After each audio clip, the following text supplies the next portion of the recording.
Bem, meus queridos amigos e irmãos, muito boa noite. Estamos aqui em mais um portfólio Fontes Primárias.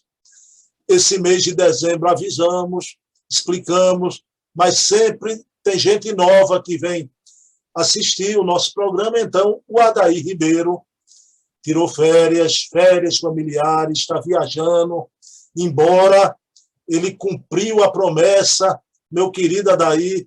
Ele disse que, mesmo distante, ele ia colocar o vídeo do programa na página do ACOL, em outras páginas. Adair sempre assistindo, né? A cada programa. Eu estava dizendo aqui a Charles Kemp, Adair sempre coloca carinhosamente. No programa de domingo, ele colocou show, né? Gostou muito. Então, Adair, estou aqui, meus queridos irmãos, novamente com Charles Kemp. A gente viu o Rivaio criança, o Rivaio jovem. Hoje vamos ver o aspecto já da madureza, da maturidade do querido Rivaio, o professor Rivaio, o nosso querido Allan Kardec de logo mais. Mas, antes de mais nada, eu queria dar uma boa noite a Charles Kemp. Charles, boa noite. Como é que vai você e suas andanças por Paris? Como é que foi? Boa noite, Bruno. Pois é, hoje estive em Paris, né? Deu para ir e voltar, estar aqui, né? A tempo para a nossa live, né? E fui mais porque me operei da catarata, né? Terça-feira, né? E quinta-feira está um pouquinho ousado, né? Mas deu tudo certo, deu tudo tranquilo, né? E eu fui mais para visitar uma exposição sobre fotografia espírita, né? Que, imagine, está acontecendo lá na casa e no museu de Auguste Comte, né? É uma coisa bastante incrível, né? De ver que o Auguste Comte, né? Que era aquele positivista, né? Que faleceu em 1857, o ano quando foi publicado o Livro dos Espíritos, né? Que era ateu, né? Que fundou uma religião do ateísmo, né? Que inclusive teve uma repercussão grande no Brasil. Lá tem uma exposição, né, inclusive com um busto de Allan Kardec em frente, né, na sala onde tem um grande quadro sobre Auguste Comte. E aí eu não podia perder, né, porque a exposição era para terminar sábado agora, né, e o único dia que eu pude ir, né, era hoje, quinta-feira, né? Mas eu soube hoje que a exposição vai continuar até até o final de janeiro do ano que vem, né? Então, vai ter talvez possibilidade de voltar lá, ou mais gente visitando Paris daqui até lá, conhecer aquela exposição. Passamos também nos arquivos, né? Arquivos nacionais, a busca de documentos de Rivaio e de Kardec, e encontramos bastante coisa novamente, né? Porque a gente já sabe, né? Já faz tudo que a gente pode fazer online lá, junto com o Carlos Sete e outros, né? E aí depois lá já vai com tudo preparadinho, né? Pedindo as coisas no dia anterior, aí chega lá e pum, as caixas estão lá aguardando só para a gente ir lá buscar, tirar a pasta com o documento certo, né? Tirar fotografia de tudo, para depois repassar para todos os pesquisadores. É um trabalho, o Eri mostrou, Charles, você tenho certeza que recebeu o vídeo do CCDPE. Aliás, sim, também vi. Ele, essa semana, disparou para o pessoal. Aí está lá daí, como você diz, essas caixas, né, esses documentos, esses cadernos. Mas, Charles, você falou em Auguste Comte, a influência francesa aqui no Brasil, né, desde lá de Auguste Comte, né, o disco da nossa bandeira, Ordem e Progresso, né? Mas o Charles aqui no início, pessoal, os bastidores, o que o Charles falou, eu vi a imagem do quadro de Auguste Comte com Bush Kardec, esses bastidores para mim é maravilhoso, né? Pessoal, como o Charles Kemp falou na catarata, eu vi Charles Kemp botar até colírio para a gente entrar no programa, não é, Charles Kemp? Pois é, antecipando um pouquinho, né? Mas ele já parou de chorar, então vamos começar o programa. Já está seco, mais ou menos, né? O comando aí com você agora. Tá certo. Vamos, então, dividir os slides. Deixa eu só procurar o botão. Tá aqui, escondidinho. Esse. Veja aí, me diz se está tudo certo. Perfeito. Pois é, então, semana passada a gente viu, primeira semana a gente viu a infância, né, os pais antes do nascimento, né, os avós, e fomos até a adolescência dele, né? E semana passada a gente viu de Pestalozzi, né, até mais ou menos 1800, desculpa, 31, né, a década de, vamos dizer assim, 1820, né? Hoje a gente vai ver mais a sequência, né? Quer dizer, a década de entre 1831 até, vamos ver onde é que a gente chega, né? 1840, talvez, né? E acho que na próxima semana a gente vai poder ver de 1840 até ele se tornar Kardec, né? Até 1855, né? Que foi o início das investigações. Então, na última vez a gente parou em 1831, né, quando ele se mudou, né, mudou o instituto dele da Rue de Vaugirard, que o local já era pequeno demais, né, para a Rue de Sèvres, né? E foi também em agosto de 1831 que Rivai escreveu a primeira carta para Amélie, que era a namorada dele. Imagine, a gente tem essa carta, né, no acervo Forestier aí, né? Foi colocado lá no projeto Allan Kardec, né? Até a minha esposa fica reclamando comigo, mas por que que você publica essas coisas íntimas deles, né? Mas é tão bonito, tão lindo, né? A gente vai colocar alguns trechos dessas cartas. E imagine que, na época, eles não podiam se corresponder assim diretamente, não. Foi primeiro a mãe de Rivai, né, a Jean-Louis Duhamel, que escreveu para o pai de Amélie, né, o Julien-Louis Boudet, solicitando a autorização para que eles pudessem se corresponder, né? E assim que o pai de Amélie autorizou que eles se correspondessem diretamente, foi que ele escreveu essa carta, né, que vocês veem aqui à direita, né? Mademoiselle, ma mère reçoit à l'instant la réponse de Monsieur votre père, né? Você vai ver mais adiante a transcrição, a tradução, né? Minha mãe recebeu, nesse instante, do seu pai a autorização para que eu escrevesse diretamente para você, né? Aí ele aproveitou e escreveu, né, essa primeira carta que a gente tem. Inclusive, há alguns anos atrás, né, essa revista que vocês veem aqui, Cultura Espírita, de outubro de 2016, né, festejando o mês de Kardec, nós publicamos já essas cartas lá, né, porque já faz um tempo que a gente tinha essas cartas, né, que apareceram em 2010, a gente também já publicou na Revista Espírita, e realmente a gente vê pela transcrição da carta como os dois espíritos, né, que se encarnaram para cumprir uma missão junto, né, se reconheceram assim quase na primeira vista, né? Então vai aqui alguns trechos dessa carta, né? Agosto de 1831, né? Senhorita Amélie Boudet, na casa do senhor Boudet, em Château-du-Loir, Sarthe. Château-du-Loir é uma cidade no departamento de la Sarthe, né, que fica uns 200 quilômetros a oeste de Paris, ou seja, mais ou menos meio caminho entre Paris e a Bretanha, né?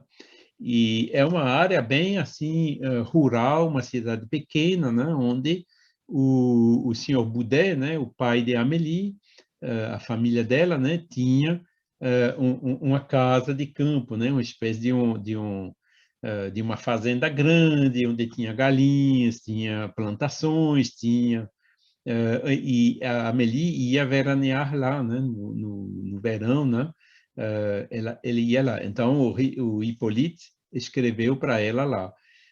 O Boudet também tinha um endereço em Paris, ainda na época, que chamava Rue du Plat. E a Rue du Plat fica bem pertinho da Rue de Vaugirard e da Rue de Sèvres, ou seja, eles moravam realmente mais ou menos no mesmo bairro, né? E foi assim que uma pessoa, né, que conhecia as duas famílias, a senhora Musset, né, arranjou, vamos dizer assim, um encontro com eles. Então, vamos lá. Senhorita, minha mãe acabou de receber a resposta. Apresso-me em aproveitar dessa permissão, né, que ele me concedeu para vos exprimir diretamente toda a alegria que esse consentimento me proporcionou e quanto feliz eu seria que a vossa determinação pessoal corresponda à minha expectativa.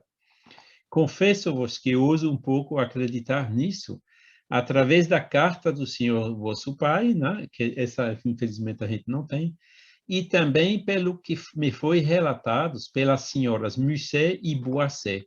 Essa senhora Musset e Boisset, que era as que conheciam as duas famílias, né, que intermediaram, então, o encontro do Hippolyte com Amélie. Essa esperança, senhorita, apressa ainda mais os meus votos para a chegada do momento em que eu poderei exprimir-vos de viva voz as esperanças de felicidade que eu deposito nessa união. Embora só tenha tido o prazer de ver-vos uma só vez, né, essa única entrevista me convenceu de que essas senhoras em nada exageraram ao pintar-vos com cores tão gentis. Anseio vivamente que nenhum obstáculo venha retardar a realização dos meus desejos. Veja como é bonito, né? Como eu disse, minha esposa fica xingando, né? Mas é verdade que é a intimidade deles, mas é tão bonito, tão puro, tão lindo, né? Tão direto, né? A gente vê, né? Só se viram uma vez e viram, né? Os dois espíritos se reconheceram, né? Sabendo que eles tinham essa missão a cumprir juntos, né? E como aparece bem claramente nessa carta. Continua. Sem dúvida, não ser-vos-á uma surpresa de não encontrar nessa carta o estilo, muitas vezes, empregado em tais ocasiões. Confesso-vos não ter nenhuma experiência nisso e de não ter disposição para fazer demonstrações enfáticas, cuja realidade repousa muitas vezes num sentimento demasiadamente fugaz. Prefiro essas vãs maneiras de demonstrações à expressão de uma estima recíproca, a única capaz de assegurar uma felicidade duradoura ao abrigo do tempo e das vicissitudes. E eu ouso acreditar que vós compartilhais desse meu sentimento e que os nossos pais verão com maior satisfação uma união fundada nessas bases. Eu gostaria de assegurar-vos, senhorita, que vos encontrareis em minha mãe e em meu tio, né, parentes que vos afeiçoarão como uma filha e que aguardam igualmente ansiosos que seus votos se concretizem com sua chegada entre eles. Então, isso também confirma, né, que Rivai vivia com o pai, com a mãe e com o tio, né, o irmão da mãe. Esse era vamos dizer assim, o núcleo familiar, né, desde que eles foram para Paris em 1822, né, como vimos na semana passada.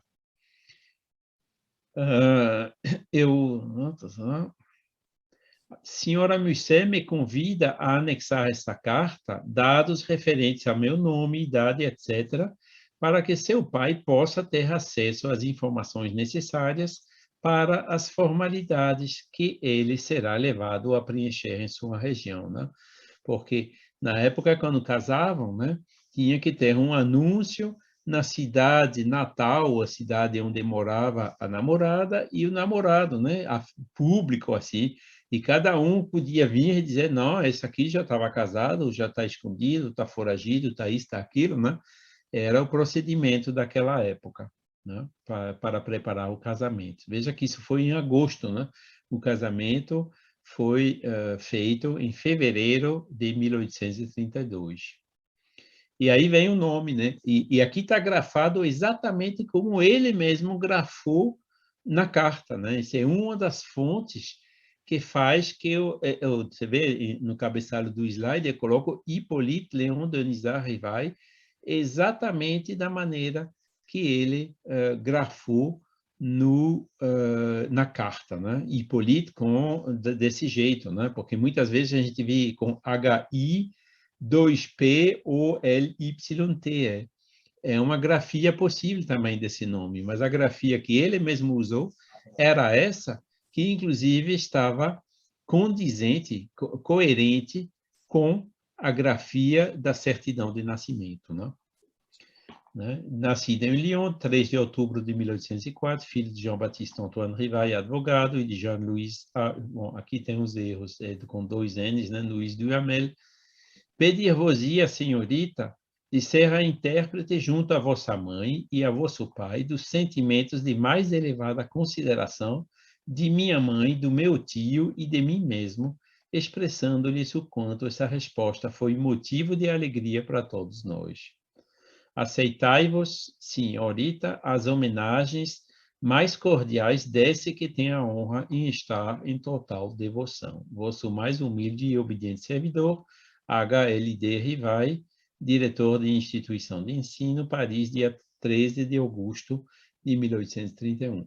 Então, essa é a primeira carta, né, que ele escreveu para ela. A gente também recebeu a segunda carta, né, porque a resposta de Amélie também, infelizmente, a gente não tem, né? Amélie guardava preciosamente aquelas cartas, né? Agora, o Hippolyte, a gente tem, né? Todas as cartas que a gente conseguiu, inclusive no ACOL, né? São cartas que foi a Amélie que conservou, né? Porque o Hippolyte realmente não conservava, assim, a gente não chegaram até nós a resposta de Amélie. Mas na carta que ele escreveu para ela, realmente ele agradece que ela respondeu positivamente, etc, etc, né? Ou seja, já estavam se encaminhando para o casamento. E nós temos também uma carta anterior a essa, que é a carta que a mãe de Hippolyte escreveu para o pai, pedindo autorização, né? E a resposta do pai também a gente não tem. Ou seja, a gente tem 3 cartas, né, dessa época aí, de agosto de 1831, né, sobre isso. Eu estou mostrando só uma aqui, mas quem quiser ver as 2 outras, elas já estão lá no portal Allan Kardec da Universidade de Juiz de Fora, com transcrição em francês, as fotos originais e também as traduções para o português. Ok? E então, foi 9 de fevereiro de 1832 que casaram, né? Inclusive, eu fui lá nos arquivos nacionais, nós já tínhamos tanto a ata de casamento e o contrato de casamento. São documentos que a gente também tem, que estão lá no projeto Kardec, né, da universidade, os documentos completos. Mas hoje eu estava lá e fui lá na pasta do notário, onde essa ata foi registrada, ou seja, tem agora o exemplar original também dessa carta, né? O que chegou até a nós só foi o extrato, ou seja, como se fosse uma cópia, né? Mas, bom, o conteúdo normalmente é o mesmo. Não tive tempo ainda de comparar, né? Porque fui fotografando hoje, mas são condizentes, né? Entre Denisard, Hippolyte, Léon Rivail, podem ver aqui que a grafia, eles já ficaram exatamente como está na ata de nascimento dele, né? Porque isso é normalmente o documento oficial. Mas o próprio, né, assinava como está escrito aí no cabeçalho. E à esquerda aqui vocês têm uma foto de Amélie Boudet, um pouco mais jovem, né? Uma foto que era totalmente desconhecida, né? Que eu consegui escanear em 2018, mas que agora já deu 3 ou 4 vezes a volta do mundo, né? Já está em todo canto e lugar, né? E uma bela foto de Amélie, bom, que já devia estar assim, mais ou menos com 50 anos, né? E é isso, né? Esse episódio do casamento, né? Não mostro tudo aqui, né? Mas a gente tem um contrato de casamento, né? Mostrando os bens que ambos trouxeram para né? o casamento, né? E naquela mesma época, em 1832, foi que Rivai publicou essa tese que ele fez para a Academia de Arras, né? Que é o exame sobre a questão proposta, né, por essa Sociedade Real de Arras, quais são as modificações úteis e fáceis a introduzir no ensino atual dos colégios para colocá-los mais em relação com mais em linha, né, com o estado atual da civilização e com as necessidades de nossa época. Ou seja, ele realmente faz essa tese, né, onde ele vai descrevendo, inclusive em detalhe, né, um documento assim de umas 20 ou 30 páginas, né, que já existe também, que a gente conseguiu as cópias da Universidade, da Biblioteca Nacional da França, me desculpem, inclusive mostrando os programas das diferentes classes, né, como ia crescendo e tudo, né, ou seja, isso mais uma vez, né, uma obra-prima, né, do pedagogo que ele era na época. Inclusive na segunda carta que ele escreveu para Amélie em 1831, ele descreve, ele explica que foi naquele verão que se mudou o instituto da Rue de Vaugirard para a Rue de Sèvres. Ou seja, quando se casaram, né, a Amélie veio morar junto com a mãe, o tio e o Hippolyte, já na Rue de Sèvres, né, que era a instalação mais larga, né? E ela, claro, entrou e começou a contribuir intensamente no funcionamento do Instituto Rivai, né, que estava lá, que depois se tornou Instituto Politécnico. Então, tem uma outra. Inclusive, eu vi uma análise desse documento aí, feita por Sandra Borba, né, um artigo em português que é extremamente interessante, né? Ela escreveu, fez uma análise do método e desses documentos pedagógicos, os diversos, né, que o Rivai escreveu naquela época. E durante muito tempo isso deu uma grande dor de cabeça, né? Porque depois a mãe, claro, estava lá, presente no casamento em fevereiro de 1832, né? A ata certifica o pai desaparecido, né? Como eu falei da última vez, né? Com notoriedade feito por um juiz, né? Que ele tem desaparecido, provavelmente morto na Espanha, e por volta de 1807, né? Ou seja, mas a mãe estava presente no casamento. Agora, depois, nunca mais a gente teve notícia da mãe, né? E, inclusive, em algumas cartas ele fala, Rivai falava da pequena Louise, e eu, durante muito tempo, pensei devia ter sido a mãe de Kardec, né? Porque ela chama Jeanne-Louise Duhamel. Mas depois, né, quando chegou também o acervo Acol, né, aí caiu a ficha, né? Porque realmente ensinava a escrever, ensinava a ler, não pode ser a mãe, né? Era a pequena Luísa, aquela filha adotiva que eu acho que falaremos na semana que vem, né? E aí foi esse ano, né, que nós descobrimos, né, em novos documentos digitalizados pelos arquivos municipais de Paris, né, os arquivos das sucessões. Aí foi que encontramos, até que enfim, né, que a mãe, na realidade, faleceu em 3 de julho de 1832, ou seja, o casamento foi em fevereiro e ela faleceu em julho, faleceu poucos meses depois do casamento, né? E ela tinha, então, como pode ver aqui, 59 anos, né? E morava na Rue de Sèvres, número 35, né? Duhamel é o nome de antes que ela era casada, né? Jean-Louis, né? E o marido se chamava Rivai, como está escrito aqui. Então, só podia ser ela, né? E aí, pelo menos, a gente encontrou, né? Porque no Estado Civil reconstituído de Paris não tem, vamos dizer assim, a reconstituição da certidão de óbito dela, né? E a gente pensava até, talvez ela faleceu em outra cidade, aí é meio complicado encontrar, mas não. Ela faleceu em Paris, só que acho que o documento não se conservou, né? Que A reconstituição só aconteceu em 1872, 3, 4, né? Ou seja, podem ver aqui já 40 anos depois, né? E Amélie, que o Rivai já tinha falecido, né? Provavelmente não tinha conservado a certidão de óbito dela, né?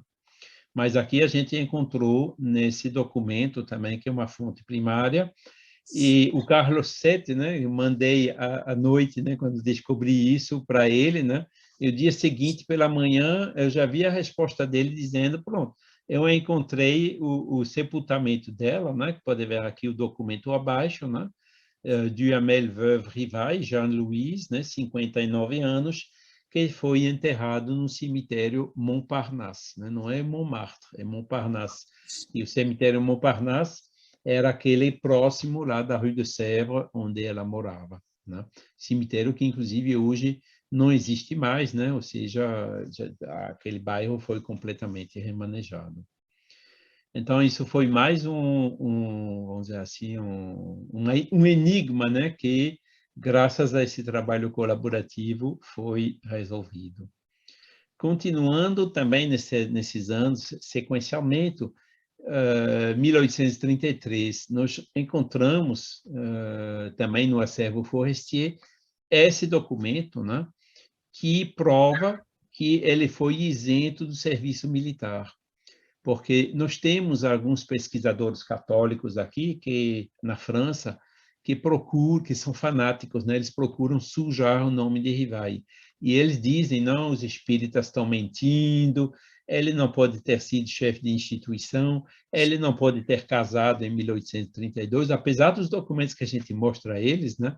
Porque naquela época o serviço militar era de 6 anos, e tinha guerra na Argélia, tinha guerra na Bélgica, tinha bastante conflitos na França, e se o Rivai não tivesse sido isento do serviço militar, ele teria ido, né, nessas duas frentes de batalha. Mas ele foi isento e esse documento comprova essa isenção. Mais uma vez, documento com transcrição e tradução está lá no portal da Universidade Juiz de Fora para quem quiser ver, né?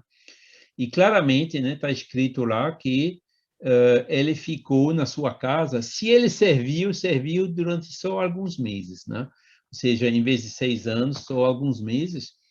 E a razão da isenção é provavelmente dupla.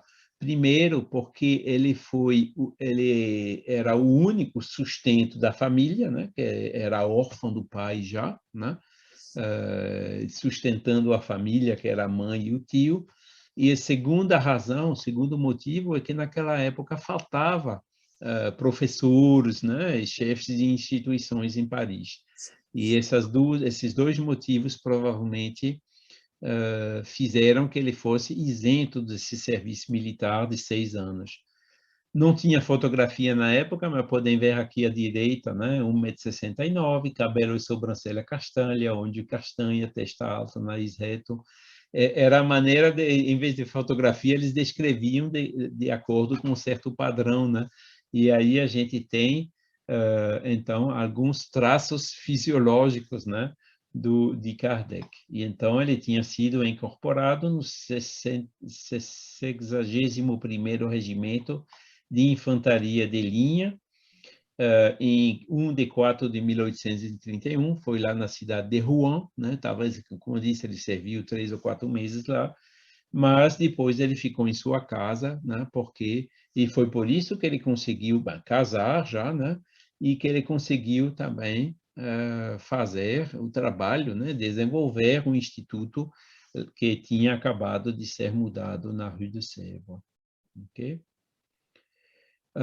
Então, em 1834, ele entrou nesse instituto histórico. Esse instituto realmente é um instituto bem famoso. Veja aí alguns nomes que eu coloquei, né? Ampère, né, que os eletricistas conhecem bem, né? Bottin, que foi o primeiro livro dos 1 milhão de endereços, né? Que não tinha livro telefônico na época, não, né? Mas o Bottin é tipicamente, inclusive conservado lá na Biblioteca Nacional da França, com informações preciosas, né? Que é ali que a gente encontra um Instituto Rivai, com endereços e tudo, né? E tinha 1 milhão de interesses, não somente em Paris, mas também na França toda e até alguns países estrangeiros, né? O Botin. Tem o Lacordaire, né? Que era um religioso conhecido, né? O Lamennais, né? O Lamartine, que é famoso poeta, né? O Michelet, o Monvoisin, que era aquele pintor, né? Que ele conheceu depois na sociedade parisiense, né?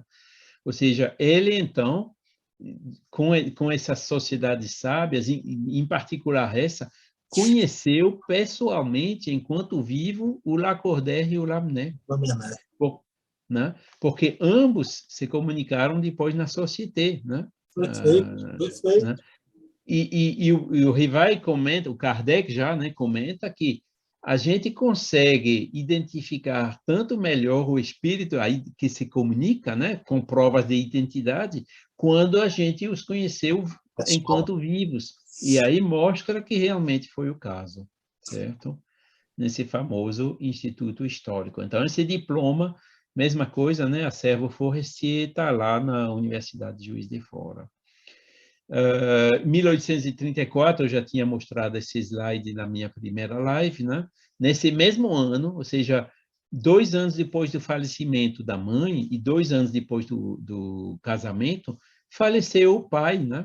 Aquele famoso desaparecido, tá provavelmente morto na Espanha, né?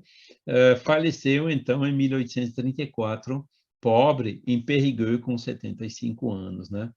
Mas eu não vou insistir nesse slide, aqui esse documento também, que se encontra nos arquivos do Departamento da Dordogne, né, lá em linha. E esse outro documento que já tem que ir lá para buscar, né, com esse tenente de bar, né, que albergava ele, e quando ele foi ver a herança não tinha nada, né, só tinha usufruto da dívida, né, como eu falei, né, quer dizer, ele realmente abandonou o domicílio conjugal e foi com outra mulher lá, né, aquela Marie Lavour, viúva Tremoules de Lessal, né, refazer a vida dele, né, e pronto, né, o pai de Rivai também não era lá uma pessoa muito séria. Sempre ainda nesse ano 34, existe um discurso que Rivai pronunciou na remessa de prêmios aos alunos, né? Inclusive como um discurso feito por um jovem estudante, né, chamado Louis Rouillet, né? Então, podem ver aqui, em 1834, já estava casado com Amélie, né? E esses discursos foram publicados e existem lá na Biblioteca Nacional da França. Eu não sei se já existe uma versão digital desse documento, mas é uma coisa que, sabendo que está lá na biblioteca, a gente consegue com facilidade. Né? Esse foi ainda nesse mesmo ano, 1834, né? Ou seja, isso foi 14 de agosto que ele fez esse discurso, né? E 20 de agosto ele já estava em Lyon. E o Rivai ele foi para Lyon para visitar a tia dele, né? Tia que se chamava Reine Rivai, e era irmã do pai dele, né? E essa tia era 2 vezes viúva, né? A primeira vez ela casou com o senhor Gay, né, que faleceu, depois casou novamente com o senhor Matevaux, que também faleceu, né? E aí ela era viúva e o Rivai foi lá visitá-la, né? Porque ele era o único assim elo da família dela, né? Ela morava em Lyon e veraneava também em Aix-les-Bains, e o Rivai foi lá atrás dela para conhecê-la, etc., né? E provavelmente também para buscar ajuda financeira para o desenvolvimento do instituto que ele precisava, né? Porque essa tia, nós já temos algumas indicações sobre a sucessão dela, né? E ela realmente tinha um patrimônio que passava de 1 milhão de francos. Era uma pessoa eminentemente rica, né? Que o Rivai foi lá visitar, né? E agora a gente não sabe se ela realmente contribuiu ou não, né? Porque E, veremos mais adiante, né, que quando ela faleceu, em 1841, né, o Rivai também foi lá para o enterro, tentando haver uma parte da herança, mas parece que também o coitado voltou sem nada, né? Aí a gente vê que a espiritualidade mostra, né, que esses lutadores, esses missionários nunca têm assim muita facilidade, né? Estão acostumados à luta desde pequenos. E então essas cartas a gente também tem, né? Inclusive, isso é que é a beleza, né? A gente tinha algumas das cartas e agora com o acervo ACOL, né, allan-kardec.online, tem outras cartas que estava faltando lá. E assim, né, tem mais peça do quebra-cabeça, né, para a gente entender melhor também esse período, né, dessa viagem que ele fez. Inclusive, não estou mostrando aqui, ou talvez eu estou mostrando, ele tinha um passaporte para ir para Lyon, né? A gente tem um passaporte que ele usou para visitar a tia. 4 de maio de 1835, isso é uma informação que a gente ainda precisa averiguar, né? Tem um jornal que se chama Le Censeur, que, citando Rivai, o Liceu Polimático, né? Que esse trabalho extraordinário que estava fazendo lá na área de ensino, né? Parece que inventaram um anemômetro, né? Anemômetro é aquele, sabe, aquelas conchinhas, né, que giram para medir a velocidade do vento, né? Então, isso é outra pista, né, que a gente tem que ir lá para ver se tem um brevet, né, que tem os registros, os arquivos também dos brevets, se a gente encontra esse anemômetro naquela instituição. 1835, ainda nesse mesmo período, né, ele também ingressou à Sociedade das Ciências Naturais da França, né? Os biógrafos escrevem, né, o Sousa escreveu equivocadamente que o Rivai era médico, não era médico, né, que a gente nunca encontrou o registro que ele foi formado em medicina, mas ele se interessava pelas ciências naturais, né? Então, acho que provavelmente o equívoco veio disso, né? Ele estudava as ciências naturais, mas não chegou a ser médico. 1837, também uma carta que a gente conseguiu, que vocês veem aqui, ele estava em Londres, ele visitou Londres, né?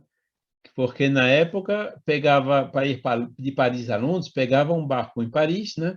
Descia o Rio Sena, subia o Canal da Mancha, entrava pelo Rio Thames, né? A Tamisa, né? Como a gente diz, e chegava em Londres, né? E tinha um monte ali, aquela circulação imensa de navios, né? Entre aquelas duas capitais naquela época. E ele fica realmente comentando isso tudo. E com a ajuda do Adam Osborne, né, que trabalha lá no grupo Allan Kardec de Windsor, ele pesquisou nos jornais da época da visita e encontrou um anúncio publicado por Rivai no London Morning Post, e o Rivai estava indo lá, né, para tentar haver alunos ingleses, né, estudando no instituto dele na França, né? A gente não sabe se muitos foram, né? Mas ele foi até Londres, né? Para mais uma vez desenvolver o instituto que realmente estava em pleno vapor naquela época. Essa carta também está lá nesse mesmo portal, né? Só estou mostrando aqui rapidamente, né? Porque o tempo passa, né? Mas quem quiser ver realmente todos os detalhes pode consultar esses documentos originais. 38, ele entrou no Instituto das Línguas, né? Podem ver aqui, né? 1840, aí foi que começaram um pouco algumas dificuldades, né? Os biógrafos dizem que o tio era viciado em jogo e perdeu muito dinheiro e arruinou a família. A gente não sabe exatamente, a gente não encontrou documentos, fontes primárias sobre o que aconteceu com o tio, mas o que a gente sabe com certeza é que em 1840 o Rivai, infelizmente, teve que ceder o Instituto Rivai, né, que tinha aquele crescimento lá na Rue de Sèvres, para o senhor Pitolet. E o que a gente descobriu também depois é que esse instituto, o local da Rue de Sèvres, era alugado aos jesuítas, pertencia aos jesuítas. E esse senhor Pitolet parecia também que não era uma pessoa muito certa. Acho que ele não pagou o que devia ao Rivai. Além do mais, ele realmente bagunçou muito aquele local. Tanto é que, como o Rivai, de uma certa maneira, sublocou para esse senhor Piloté, né, quando o Pitolet devolveu o local com estragos, os jesuítas processaram o Pitolet e o Rivai para receber a indenização, né? E o coitado do Rivai, né, que não estava por nada naquilo tudo, como era fiador, teve que pagar, né, foi condenado a pagar 1.880 francos para os consertos que eram necessários naquele prédio. Isso foi realmente, vamos dizer, assim, uma grande virada na carreira de pedagogo, né? Que a pedagogia realmente desenvolveu muito, né? Chegou a ser ápice em 1837, que ele foi para Londres, 38, 39, né? Infelizmente, em 1840, né? Por esses motivos provavelmente econômicos, né? Que é bem provável, ele teve que ceder o instituto e, a partir daí, ele começou a desenvolver várias outras atividades, né? Não sei quanto tempo a gente já passou, acho que a gente já está chegando no fim de hoje, né, Bruno?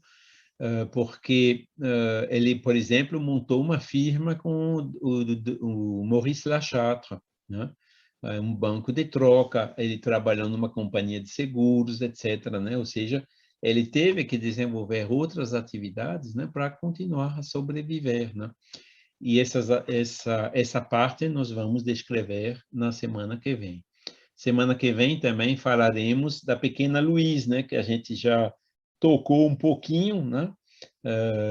E vou mostrando aí a vocês, mostrarei a vocês as evidências, né, que a gente conseguiu, que publicamos no blog do Ismael Gobo, né, de outubro de 2018, né?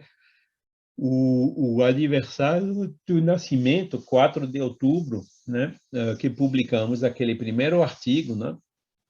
Em 2018 foi quando chegaram aquelas cartas, né, que hoje estão no alankardec.online, e permitindo entender quem era essa pequena Luiz, né, que era uma menina que eles não podiam adotar na época, né, mas que eles realmente levaram lá para a casa do campo, em Château de Loire, né, como eu expliquei no início, e a menina estava lá brincando, etc., né? Ou seja, a gente tem várias evidências, né, da existência dessa menina, que, infelizmente, estava bastante adoentada, né?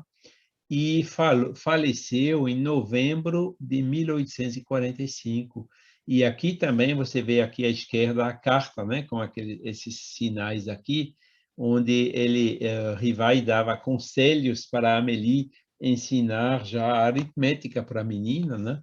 E à direita, né, essa carta de 6 de dezembro de 1845, é do pai de Amélie para Amélie, né, quando recebeu a notícia que a menina tinha falecido, né, a menina que era a alegria deles lá também, né, quando veraneava lá, tinha falecido então em Paris, e então expressando a tristeza, né, ele que já tinha mais de 80 anos, que ainda estava lá vivo, sofrendo, diminuído, e essa menina tão jovem, com tanto futuro, que infelizmente faleceu tão jovem, né, na flor da idade, como ele dizia, né? E isso também é uma coisa que afetou muito Rivai e Amélie, com certeza, né?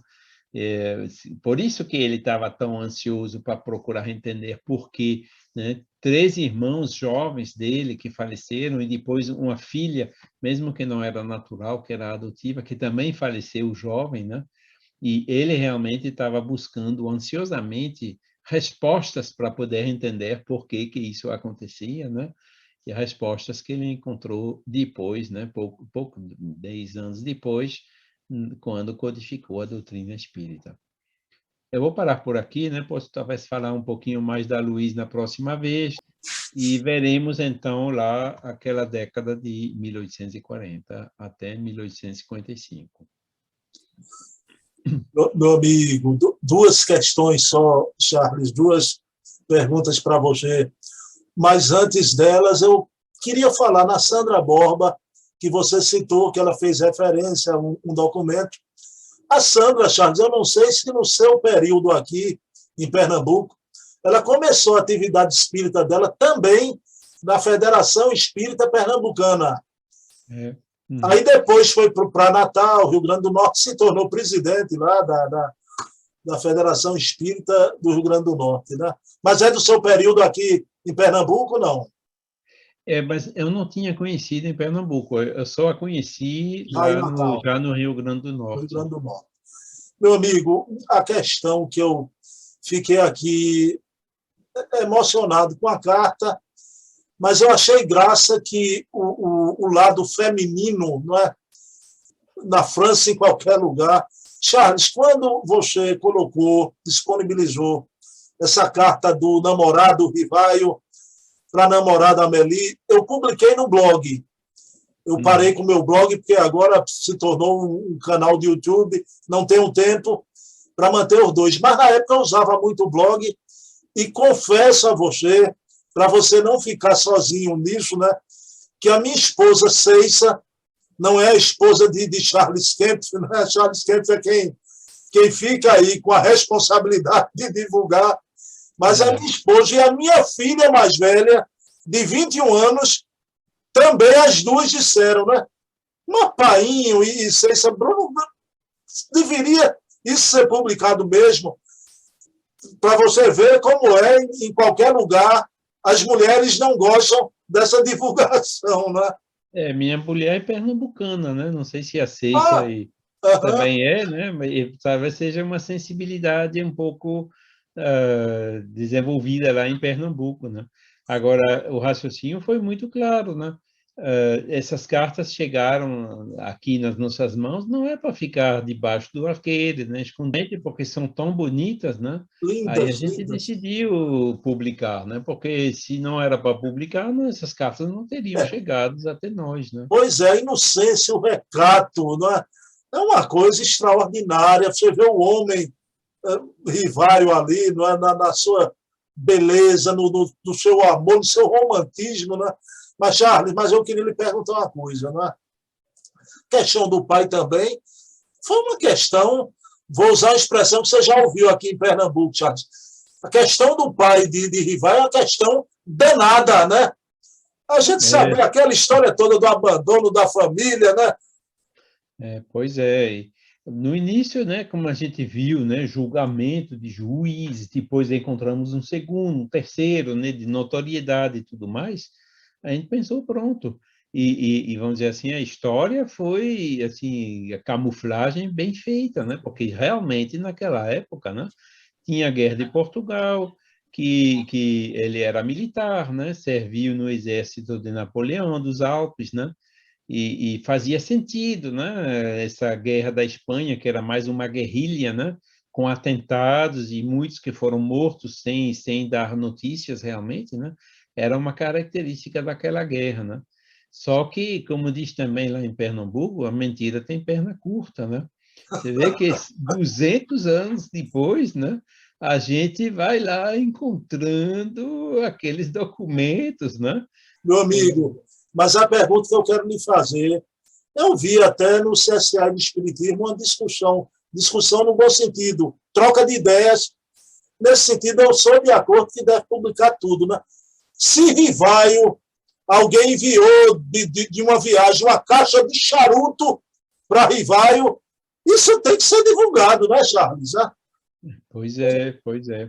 Não, e principalmente mostra que era pessoa simples, não era pessoa cheia de frescura, né? Era Perfeito. franco e direto, né? Era bem claro, né? Com sentimento, com beleza, com poesia, com amor, né? Na realidade é isso que a gente vê nessas cartas, né? Eu acho que seria realmente uma pena não divulgar isso, né? Bom, a gente não, se ele tivesse sido chateado, ele já teria vindo dar uma bronca, né? Mas não significa que ele apoia e a Meli também, né? Então, nós temos a consciência tranquila, né? Principalmente que é muito, muito, muito bonito. Realmente mostra como era a pessoa simples, né? desse meio sociocultural um pouco complicado, né? Órfão do pai já pequenininho, né? E a Amélie também, né? Que ela tinha um irmão, Amélie. Inclusive, eu achei outro documento hoje, né? Que o pai com o filho, né? O Julien Louis Boudet com o Julien François, eu não me lembro como era o nome do filho, né? Que era notário também na cidade de Gisors, né? Que inclusive tem outras histórias aí que a gente descobriu já, né? Que o Rivai emprestou dinheiro para ele e ele nunca devolveu também, né? Ou seja, realmente a vida dele foi cheio desses inconvenientes, dessas dificuldades na ordem material, né? Ele realmente tinha aquela carreira fulgurante, né, na área do ensino, né? E se não fosse aquele breque ali, talvez ele tinha passado ao lado da codificação, né? Ele não teria se interessado por aquele fenômeno, né? Então a espiritualidade sabe o que faz, né? E mais uma vez, né, missionários como esses, né, nunca com facilidade, sempre uma vida complicada para reforçá-lo, fazer eles mais fortes ainda, dar mais chance de sucesso na missão que eles se engajaram a cumprir nessa encarnação. Charles, e uma última questão que eu fico bobo com como a espiritualidade age, não é, Charles? Porque você mostrou ali o documento que Kardec manteve contato, conheceu, trocou correspondência com Lamennais e Lacordaire. Me diga uma coisa, essas pessoas conheceram Rivai em vida, desencarnam e no plano espiritual, né, ao saberem do trabalho que teria uma importância imensa para a humanidade, né, a própria equipe do Espírito de Verdade, São Luís, trouxe também essas pessoas que foram próximas em vida. Lamennais e Lacordaire, ele os conheceu pessoalmente, essa sociedade se reunia regularmente, então eles tinham reuniões, traziam contribuições, inclusive a gente tem atas dessa sociedade, quer dizer, agora você vê, por exemplo, tem esse diploma, né? Vai no Instituto Histórico, você vê que eles têm, cada ano publicava um volume com as atas dos trabalhos, e quando você vai lá dentro, você vê que Rivai, ele participou de vários trabalhos, várias comissões, história de matemática, alguma coisa assim, que ele presidia uma comissão lá, e naquelas reuniões de trabalho, vinham, né, o Ampère e aqueles outros que ele realmente conheceu de muito perto, né? Então, não somente naquela instituição, aquela foi que realmente a gente foi buscar os membros. Agora, as outras também tinham membros, pessoas extremamente conhecidas na época aqui na intelectualidade francesa, né, que o Rivai frequentou naquele período. Bom, pessoal, já é tarde da noite na França, não é? Charles Kemp já botou o colírio da catarata, não é? Então, tem mais 2 para colocar ainda. Ainda tem, é por isso mesmo, né? Então já está bom por hoje, Charles, como sempre. Gratidão, você é seu devedor para sempre, viu? Um abraço, mas nem pense, viu? Eu ainda não vou largar seu pé. Domingo que vem estaremos aqui, 19 horas, ok? Tá certo, com satisfação. Bom, pessoal, domingo que vem estaremos aqui, eu e Charles Kemp, sempre com as fontes primárias, sempre com Kardec. Paz e bem. Abração, Charles. Abraço para todos. Muito obrigado, Bruno, pelo trabalho e a todos pela atenção. Beijo na alma. Tchau, tchau.